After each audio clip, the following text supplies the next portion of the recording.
Au chapitre sportif toujours, les rameurs s'envolent demain soir pour les Samoa. C'est à Apia que se déroulent cette année les championnats du monde à longue distance.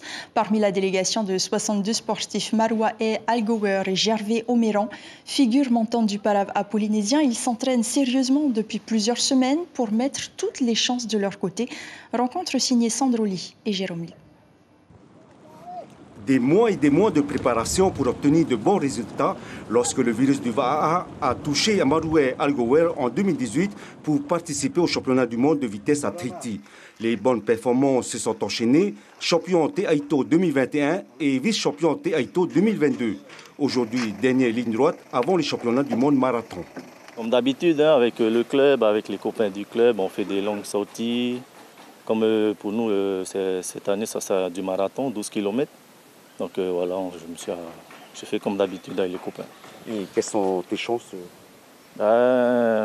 J'espère ramener une médaille, la médaille d'or d'ailleurs. Et voilà, je me suis préparé pour et normalement ça devrait le faire. De son côté, Gervais Oméran, fraîchement auréolé du titre Te-Aito Para 2022, se prépare lui aussi à vivre la grande aventure planétaire. Une première pour ce natif de Mataya, mais qui a grandi à Tupuai. Je m'entraîne là pour les 100 mois depuis début d'année, ouais. À peu près quoi. Comme après il y avait les courses au calendrier fédéral. Voilà, après le championnat du monde des 100 mois, il suivait, ouais. Et justement, tu es à Tupuai, mais comment tu t'entraînes?